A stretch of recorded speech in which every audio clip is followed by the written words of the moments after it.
औज़ुबिल्लाहिमिनश्शैतानिर्रजीम बिस्मिल्लाहिर्रहमानिर्रहीम अस्सलामु अलैकुम। दोस्तों, उम्मीद करता हूँ कि आप सब लोग बिल्कुल खैरियत से होंगे। दोस्तों, हाल ही में अरब ममालिक की जानब से फ़तह अंदलस पर मबनी सीरीज़ तारक बिन ज़ियाद मुतारफ़ करवाई गई, जिसे अब उर्दू तर्जमा के साथ भी पेश किया जा रहा है। आज की वीडियो में हम ये जानेंगे कि तारक बिन ज़ियाद कौन थे। तो बिला तख़ीर वीडियो शुरू करने से पहले आपसे गुजारिश है कि हमारे इस चैनल को सब्सक्राइब कीजिए और बेल आइकन पर भी क्लिक कीजिए, ताकि हमारी आने वाली तमाम तारीखी वीडियोज़ की नोटिफिकेशन सबसे पहले और बर वक्त आप तक पहुँचें। तो चलिए दोस्तों, अपनी वीडियो का आगाज़ करते हैं।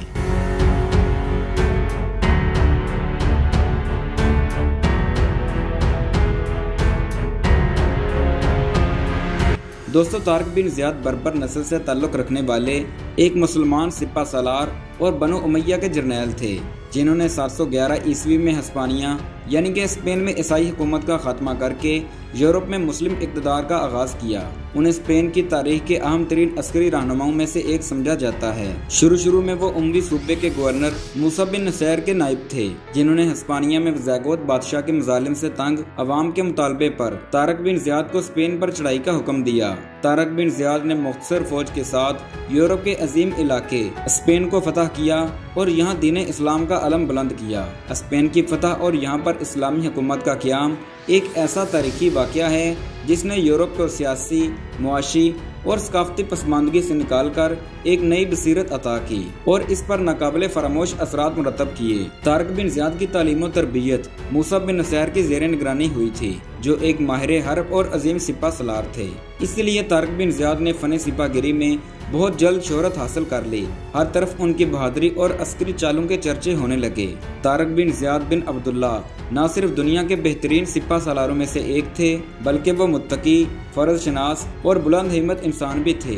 उनके हुस्न अखलाक की वजह से अवाम और सिपाही उन्हें एहतराम की नज़र से देखते थे। अफ्रीका की इस्लामी सल्तनत को अंदलस की बहरी कुव्वत से खतरा लाहिक था, जबकि अंदलस के अवाम का भी मुतालबा था। इसलिए गवर्नर मूसा बिन नसैर ने दुश्मन की ताकत और दिफाई इस्तेहकाम का जायजा लेकर तारक बिन ज़ियाद की कमान में 7,000, बाज़ मुर्रखीन के मुताबिक 12,000 फौज देकर उन्हें स्पेन की फतह के लिए रवाना किया। 30 अप्रैल 711 को इस्लामी लश्कर हिस्पानिया के साहिल पर उतरा और एक पहाड़ के नजदीक अपने कदम जमा लिए, जो बाद में तारक बिन ज़ियाद के नाम से जबल तारक कहलाया। तारक बिन ज़ियाद ने जंग के लिए महफूज जगह मुंतखब की। इस मौका पर अपनी फौज से निहायत वलवला खेज खिताब किया और कहा कि हमारे सामने दुश्मन और पीछे समुंदर है।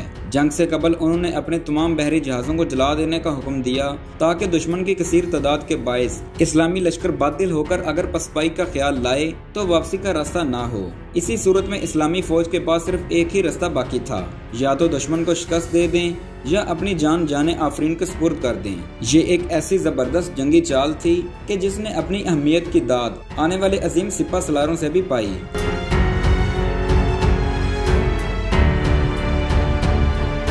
दोस्तों, 7,000 के मुख्तसर इस्लामी लश्कर ने पेशकदमी की और ईसाई हाकम के 1 लाख के लश्कर का सामना किया। घमसान का रन आ पड़ा।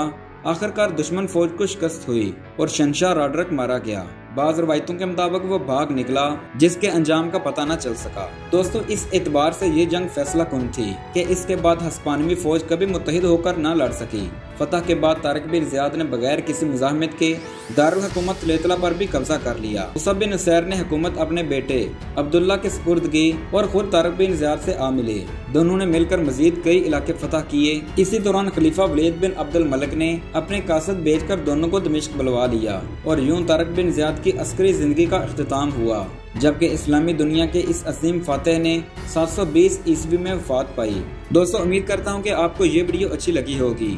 अगर इस वीडियो ने आपकी इन्फॉर्मेशन में इजाफा किया तो हमारे इस चैनल को सब्सक्राइब कीजिए और बेल आइकन पर भी क्लिक कीजिए। इसके अलावा बेहतरीन उर्दू तर्जुमा के साथ हिस्ट्री प्ले का विजिट कीजिए। तो मिलते हैं एक नई वीडियो के साथ, तब तक के लिए अल्लाह हाफिज़।